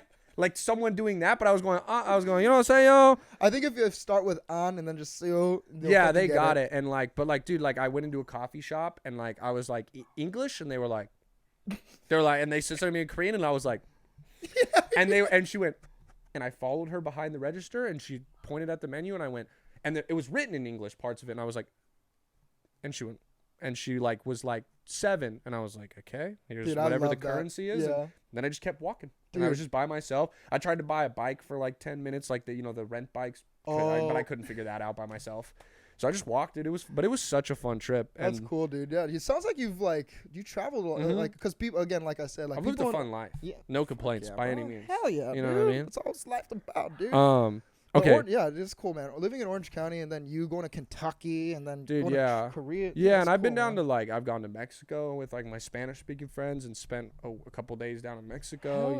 Like I've been a lot of places, which is cool. And with college too, it's cool. I know so many people that like when I'm a touring comedian, I have people to come see me, places to crash, people to hang out with. I'm really fortunate. But yeah, dude. So I love. So my Korean friends, it's funny. They always call me an honorary Korean. And so like you grew up in Brea, bro. Of course you're honorary Korean. And it's funny, dude, because like I absolutely love Korean culture. Like so much to the point that like if for some reason they were like, you're not allowed to represent white culture anymore, go pick it, I would immediately be like, Koreans, can you accept me? Like really, dude? I love the food. Korea. Or like the food was good. I love the only thing I don't like is sitting on the floor while I eat because I'm a large, not that limber man. That's true. And my hips were hurting. Oh, I had to keep standing up in the middle of our food. But it was also I didn't like that everyone thought I was like 40 out there. That really that hurt my feelings. Dude, those fools were staring at you. Huh? Dog, I have it's a bit that I haven't done it forever. I need to lump it in with the Korean bit and make that like a longer bit. But two crazy things that happened. The two things that I talk about is one, bro, I was in a rental car area and this little kid was running around and like I'm American, which is weird looking. I'm very tall. And I'm very pale, which I mean, people are pale there. You got blue ass eyes and shit dude, too, man. A baby was like running around, kind of just being a toddler, not a baby. And the toddler kind of bumped into me, and it like bumped into me. It didn't realize it was there till it hit me, and it hit me, and it was like, dude, it just sat there with its mouth open, staring at me. Like I have a joke where I'm like, where like the baby runs back to its mom and it's like, what the fuck is that thing? And she's like, that's white people. Stay away from them. And then another one, bro. I'm in a club, and this girl comes up to me, and she's like, do they love white dick over there? And I had a girlfriend at the time, but she was like, she's like, you're really cute, and she was like. And I have cute friends for you and your friends. And like Erica knows that I would never do anything with that girl, but I'm not gonna just be like, ew, I have a girlfriend. I'm gonna try and put my homies on. In Korea, bro, to get him a Korean boo. Yes. So like she starts talking to me and she's like, so how old are you? And I'm like, 23. And she goes, you liar. And I'm like, excuse me? She goes, you lie. And I go, no, I swear. And I pull out my driver's license. I'm like 23. And she goes, you at least 30. That's so fucked up. Bruh. And I was like, dude, I literally did like the uncomfortable. I was like, nah, like, what do you say to that? I don't know. Yeah. Sorry. And now I'm 23. And she goes, what do you do for a living? And at this point I wash dishes at a restaurant. Like I just got back. I go, I wash dishes at a restaurant. I'm a stand-up comic. Bro, she walked away from us. I swear to God, she thought she was getting like her green card, like dude, money bag marriage. No, seriously. And she was like, oh, you're a fucking loser. Dude, because when a white dude is out in the club and the girls are flocking towards him because they can get that green card, bro. And like, they see Americans as rich for sure. Mm-hmm. But I'm gonna do this whole bit tomorrow at AJ's because I'm gonna try and make it. I'm gonna try and make it Korean like bit. A 5-minute bit because I think I can. You can. Dude, I'm gonna work on that. Good looks. Dude, hell yeah. Yeah, dude. So yeah, they were like, and that was the thing is like my two other homies that went are very attractive men, like in the least good-looking Korean boys, like they're good-looking boys, and they got beards, like beautiful beards, like they're they trim them. So everyone would be like, "You guys are 30," and they'd be like, "No," and then they would go like this. They go, and we'd be like, "We're 23," and then they'd be fun. They'd be like, "It's you two. Your beards make you look old," and they look at me and they'd be like. So, and I was just like, yeah, I just look old. Because white people tell me I look old. Like, American people go, you don't look 23. You look terrible for your age. And I'm like, okay. And then in Korea, it was just amplified because everyone there, I'm like, you might be 60 or you might be 12. Dude, Koreans are ageist, bro. Yeah, exactly, dude. Literally, like, they're obsessed with like holding on to their youth, like the skincare and shit like that. I couldn't believe like how much of a thing the young shit is. Like if like oppa and young and like God, how much respect there is. Bro. And it was funny whole because different language. Yeah. They explained it to us and like because our Korean homie was being like you guys don't get it, you're a dick, and he was pressing us about it. And then he pressed it and he explained to us and I go, oh, so you need to start calling me oppa then, because I'm the oldest homie of the group. I'm the elder. I go, refer to me as oppa now, or it's disrespectful. And he was like, seriously. Fuck.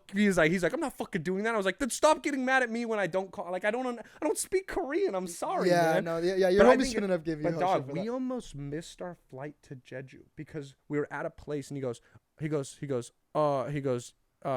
he's like, yeah, like my oppa's coming, like we gotta stop here, because oppa is like, which oppa is a girl to a guy, so hyung, when it's an older brother, it's hyung. I really appreciate how you let me just sit here. Nah, like doggy, I just want to hear you say oppa. I like hearing you say that. So an oppa is the girl. Yeah, it's when a girl saying it to an older guy. Yeah, and then when you're right, because no, you know what? That's on me, bro. Because Erica gets mad because I always go, call me oppa.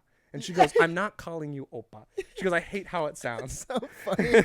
But you're right. It's the Hyung, because there's a Korean rapper I like named Dumbfounded. Yeah, and he has a song called Hyung. And it was like, I'm on my young shit. And I'd be like, what does that mean? Damn, bro, you know Korean shit. Yeah, so we almost missed our flight because he was like, my Hyung is coming. And we were like, your Hyung? What the fuck does that mean? And he was like, yeah. It's getting all stressed out. I gotta wait for him. He told me to wait. I have to wait. Bro, we were like, wait, hold the flight. Like getting on our flight to Jeju because he had to stay for his young, and like that's when I was like, oh, this shit is like so serious. It's fucked up how serious it is. Like if you'd address someone without saying yo, or like saying in the polite term, they will like cuss you out and shit. No, yeah, because we made sure to like because we would drink with his dad like a lot. He would just take shots with us, and we had you had to fucking hold the cup for him, and he would fucking get it, and like and we would always, and he didn't speak a lot of English, like we would just be like, Hyung 감사합니다, and he'd go, he said some shit to us, and like, bro, it was so funny though because he he would drink with us, and we couldn't, I don't know how you like in Spanish it's pariba, paraja, pacentro is like the cheers, and I don't know what Korean one is, I forget. Kambe or something like kombe. Yeah. We didn't learn that. Our homie had a dog and his name was Pongu, which I guess means like kind of idiot. Is what his sister, she's like, it kind of means like you're ditzy, dumb. Oh, like, okay. And or like bongo or something like pongo. Pabo? Nah, it was pongo. For sure pongo or bongo, but she said it's very slang. Like, okay, yeah. And they just named their dog it. And, that's funny. And then the whole trip, our cheers was we would go bongo. So we would be like in a restaurant with his dad being like idiot and taking shots and shit. That's funny as shit, dude. And like, dude, the last night we were there, he served us wine and craft singles. I think he just was like, what's American? And like, bro, I hate wine and I hate cheese. And I was like, he was like, and I was like, I'm okay. And he went, no, you have to take it. And poured it. And then I choked it down, and he took my glass and poured me another one. I was like, I hate you. Koreans, bro. Yeah. They do not say take no for an answer. No, bro. yeah. When I said no, there was like a stillness. My homies, I remember they were like, "The fuck is wrong with you?" And I like, and like there was a silence, and like he kind of like looked at them like, "Is this motherfucker saying no?" And I was like, I'm kidding. And yeah, like, that's good. And I was like, okay, I'm sorry. No, because in his mind, he's like, I brought this American wine and cheese for him. Bro, he bought all our flights to Jeju, and he took us up to the mountains to go ice fishing.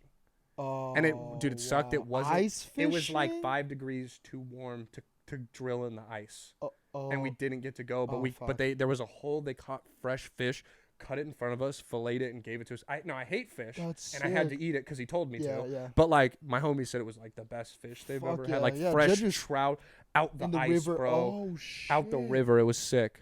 Korea was so fun, bro. Dude. Okay. We got to wrap back into the segment and finish the segments. What was your least favorite dessert? Oh, my God. Because what did you say your third favorite was? You said you had it, right? Or yeah, Rallies, that custard shake. Yeah, okay. What's your least favorite dessert? Oh, God. I'd got to say mud pie. What's exactly? Is it just what's a mud pie? I don't think I know truly. I don't know. I think it's just like brownies and just like chocolate cake, but just like melted. We're gonna look it up right now. I'm my own Jamie. What is a mud pie, guys? To be honest, I didn't prepare too well for the least favorite dessert. It's okay. That one's like kind of hard. A mud pie. Okay. Dude, I'm a fat boy. I love all desserts, bro. Nah, yeah. Mine's Jell-O. I hate Jell-O. Oh, that's a good one too. I think that's okay, guys. Apparently, it's impossible. You know how like when you just like, bro, someone just let me click and tell me what the fuck a mud pie is. But no, I have to click on your page where you're like, okay, here we go. A Mississippi mud pie is a chocolate-based dessert pie that is likely to have originated in the U.S. and Mississippi. Not many great things come from Mississippi. Ooh. It's a treat that contains a gooey chocolate sauce on top of a crumbly chocolate crust with chocolate cream served with ice cream. Okay. Ooh, just too chocolatey, I think. Yeah. That's a big thing, like, because obviously I do this segment every week, is I don't like extra chocolatey shit. Like, I can't, like, I hate chocolate cake for that reason. Like, it's too much for me. Yeah, same. All right, guys, that was the Avid Desserter segment, a long one, but it's always like that. The desserts get that's why I love this segment, is just people are like, I don't care about desserts until they're like, my favorite's this, and I'm like, that sucks, and then they're arguing with me, and I'm like, oh, so you are passionate about dessert. You just didn't realize That's a good topic. Yeah. It's random. I hope my lid was on. Oh shit. It wasn't. Woohoo.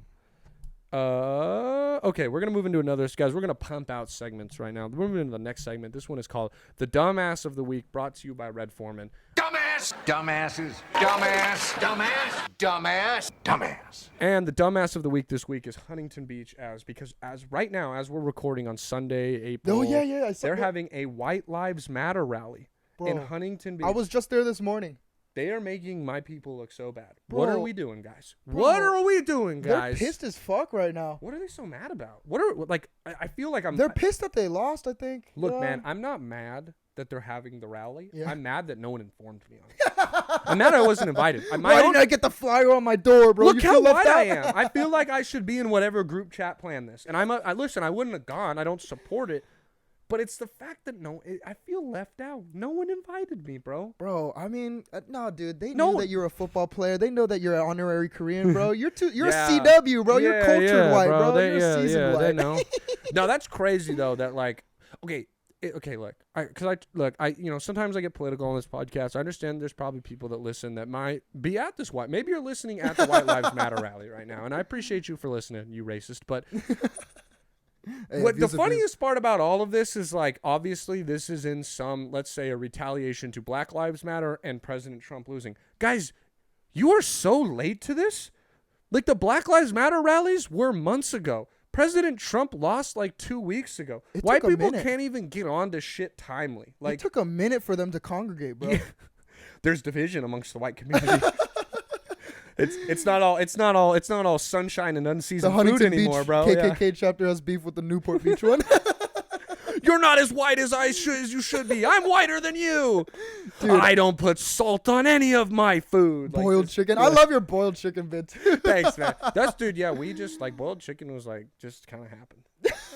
But here's the thing. My parents also like make fire ass food. Like both my parents can get down in the kitchen. I can get down in the kitchen, but we also eat some like white ass food, and I think it's funny because as I've gotten passed down older, by generations. Yeah, I've gotten older, and I've like learned about seasoning and how much better it makes stuff, and I've like bullied my mom into making sure she seasons everything. That's like, so funny. And now like all our food's fire. But there was a point where we were definitely like a rule that my mom always had was I don't put salt or a lot. Like she would put bare minimum salt because she said you can always take it away, but you can't add more.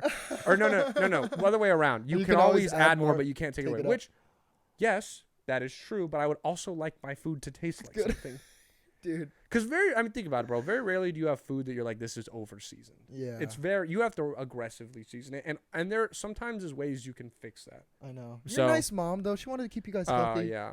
I just can't believe that white people are having a rally today. I wonder I'm excited to get done with this and like see what happens. Oh my God, I know, right? I think they're getting pissed. They see all that Stop Asian Hate shit on the freeway and stuff like that too. Wow, that's kind of wild that like they're getting jealous. What's funny is I didn't even think that like I kind of just immediately equated it with the Black Lives Matter. What if They're just like, fuck all these yellow lives matter. Yeah. Shit. What's going on with this stop Asian they hate? were like, another race wants equal rights. What the fuck? Yeah. I thought it was just black people. We can't fucking handle all this They're equality. like, what next? The Hispanics, or they would say the Mexicans. Can we do this every 100 years, please?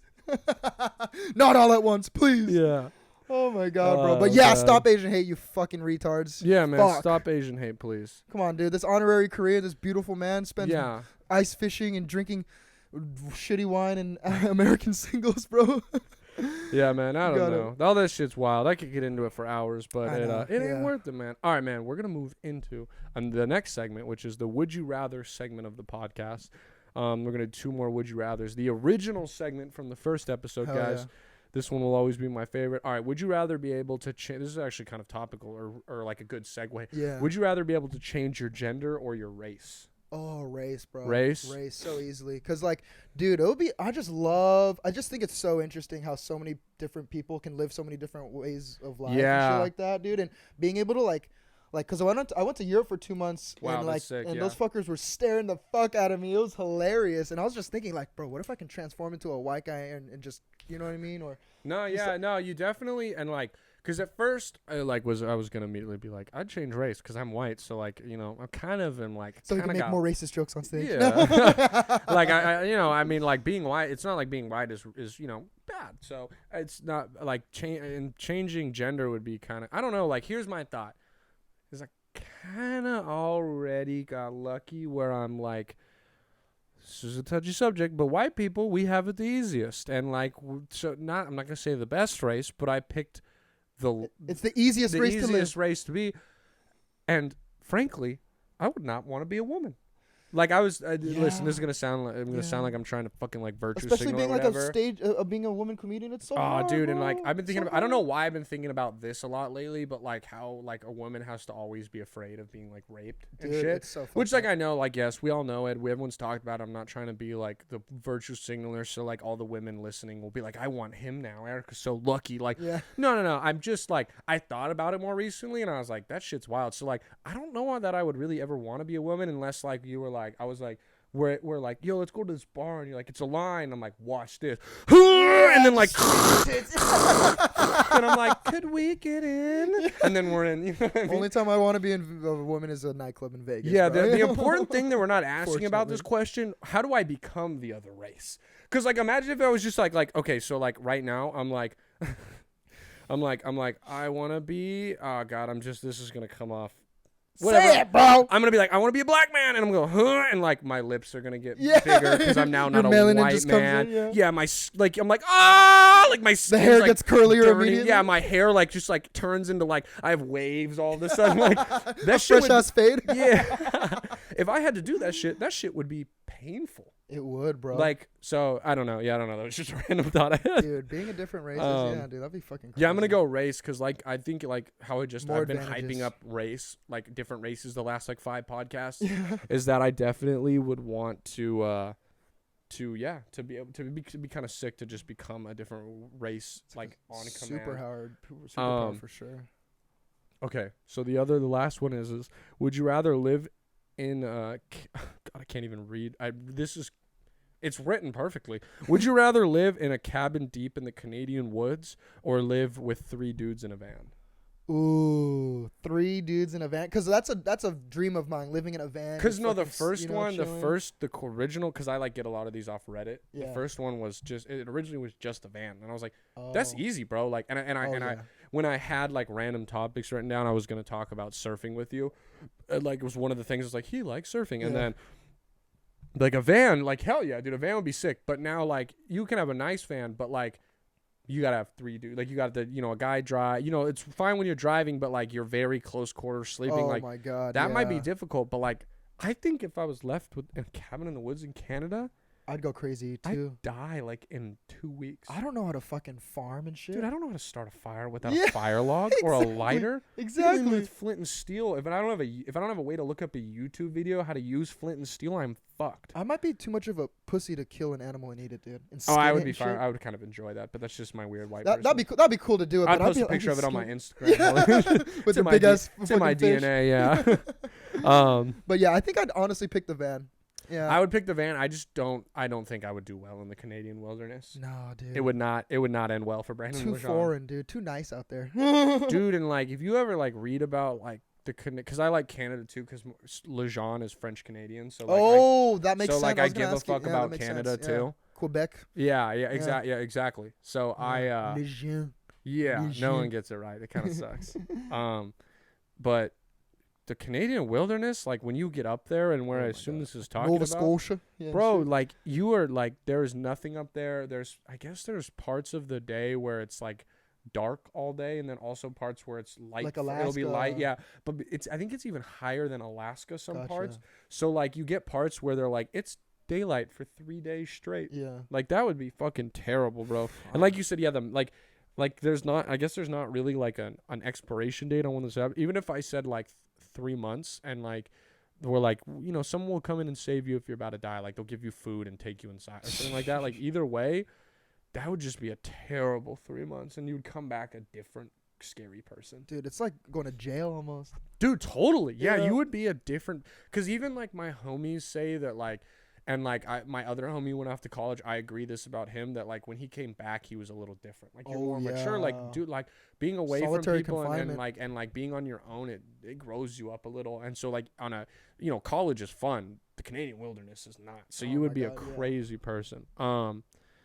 Yeah, dude. So we got one more segment. This one's called the Last Resort Media, which is where we just kind of talk about like movies or shows you watched this week.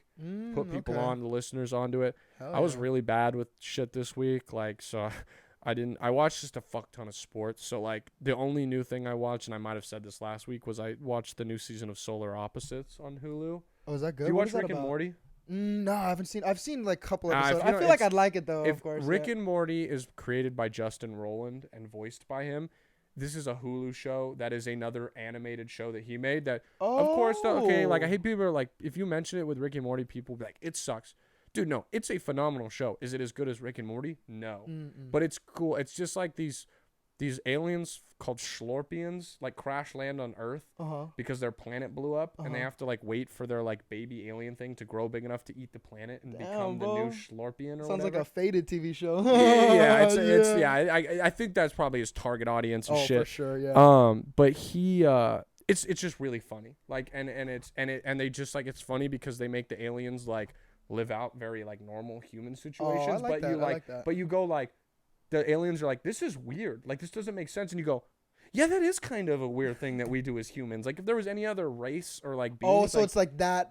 Okay. Like, every intro, the TV intro is he lands, and he's like, it was like 10 years ago, Schlorpian was the perfect planet. It blew up. We were sent off. And it's like, and then he's like, and now we crash down on Earth. And then it, like, shows of him. He's like, that's me. I'm right there. I'm the one holding the pupa. I just dropped the pupa. And then he'll be like, why do humans only kill some animals but keep some as pets? It doesn't make sense. Who decided that these pets were better? They're probably delicious too. I like that. And I like that's the intro, and I live for that intro because it makes me laugh because I'm like, yeah, that's that like is. Just a sketch. Yeah, why don't like that's think about it? Yeah. Think about it.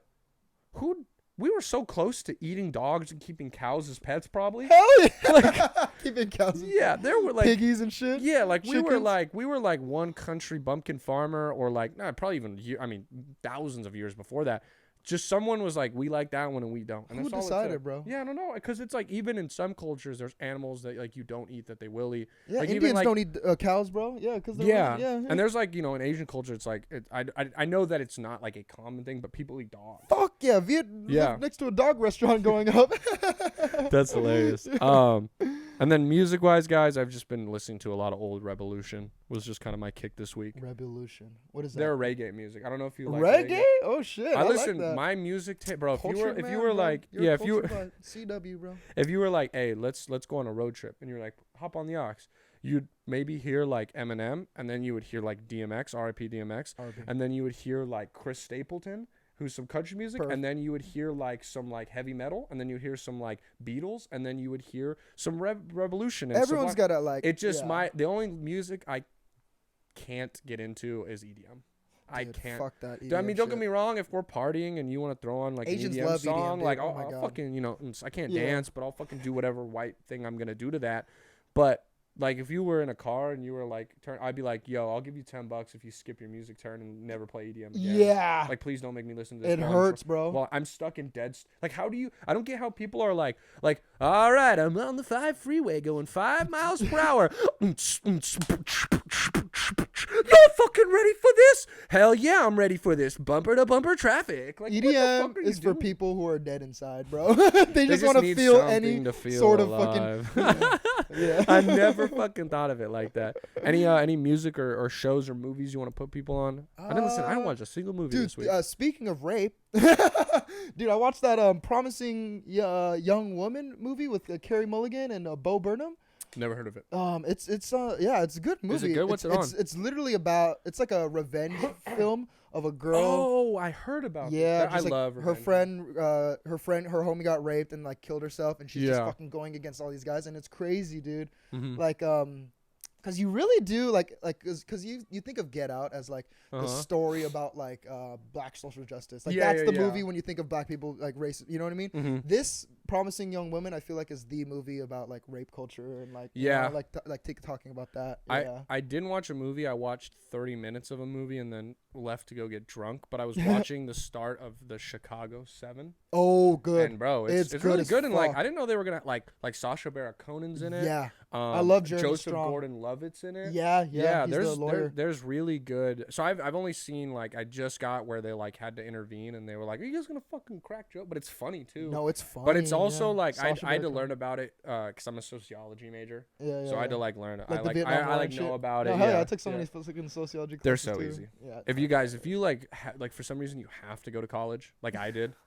and you like are like I'm gonna be a comedian, so I don't need a degree. Get sociology, because like art, they might skip your resume with art, but like sociology, they're gonna think you're smart. Like, you know about people. Bruh, it was just like, bro, everything is like, it's like, you know how psychology is all opinion based and that's what makes it hard. Mm-hmm. This is like just everything is like like you're like, what's broken windows theory? And it's like the idea that if there's broken windows in a neighborhood, that it looks like crime, and then less businesses move in, and then that creates more poverty. So to clean a place up, you need to have it looking nice. And like that's what I had to know for it. Like, it'd be like, use that in an example on your, and you write 2 paragraphs, and I'd be like, this happens here, and that's like my test. Yeah. Oh, dude, I totally relate to that shit because I got such a bullshit degree in international political economy. Yeah, I had a minor in political science because my college. That's so funny. My minor was sociology. I had to get a minor. They wouldn't like sociology couldn't be by itself. So I literally just went. They go, you need a minor, and I said, which one will I finish first? They said, looks like political science. I said, I guess I care about politics now.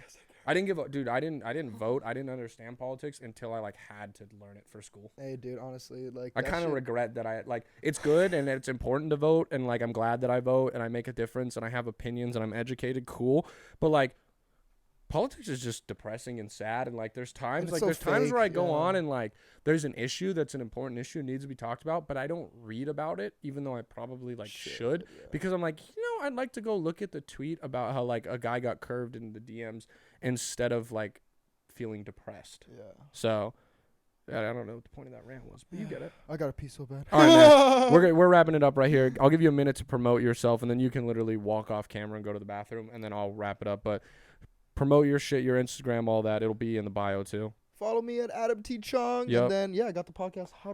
Yep, guys, check out the podcast. I'll have to do it soon. We'll give them like our listeners, if they, multi-cross, we'll give them a couple weeks to get, so we have new shit to talk about. But like, hell yeah, bro. I'll be on there soon, guys. Make sure you go listen to it, subscribe to it, guys. Go check it out. For all the listeners, guys, I appreciate you. Whether this was your first time or your 56th time listening, I can't thank you enough.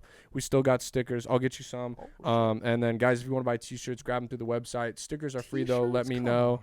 And then, guys, most importantly, thank you for letting us be your last resort. See ya. This has been a Your Last Resort production.